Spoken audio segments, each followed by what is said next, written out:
દેવભૂમિ દ્વારકા જિલ્લાના જામખંભાળિયાના માનવ સેવા સમિતિ આયોજિત બદિયાણી હોસ્પિટલ ખાતે વિનામૂલ્યે 703ના નેત્ર યજ્ઞ તેમજ સર્વરોગ નિદાન કેમ્પ યોજાયા, જેમાં જામખંભાળિયા જામજગર હાઈવેમાં આવેલી સેવા સંસ્થા માનવ સેવા સમિતિના ઉપક્રમે દાતાઓ સંપૂર્ણ રીતે આર્થિક સહયોગથી વિનામૂલ્યે નેત્ર નિદાન કેમ્પ તેમજ સર્વરોગ નિદાન કેમ્પ તથા દવા વિતરણ કેમ્પનું આયોજન કરવામાં આવ્યું હતું।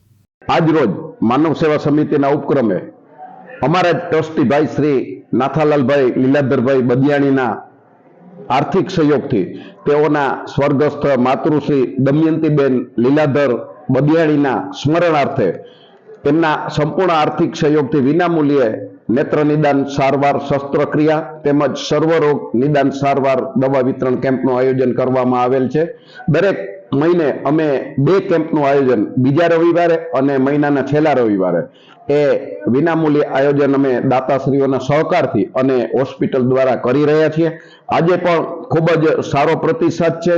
લગભગ 150 જેટલા દર્દીઓ આ કેમ્પમાં લાભાર્થી તરીકે આવ્યા છે।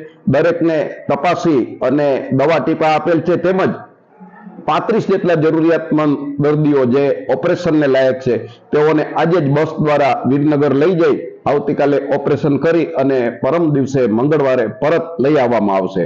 આ તમામ વ્યવસ્થા નાથાલાલભાઈના આર્થિક સહયોગથી લલિતાબેન પ્રેમજીભાઈ બદિયાણી હોસ્પિટલ ખાતે કરવામાં આવેલ છે અને વધુને વધુ દર્દીઓ લાભ લે એવા અમારા હંમેશના પ્રયત્નો છે અને ભવિષ્યમાં પણ રહેશે। ધન્યવાદ। જયસુખ મોદી, દિવ્યાંગ ન્યૂઝ, જામખંભાળિયા, દેવભૂમિ દ્વારકા।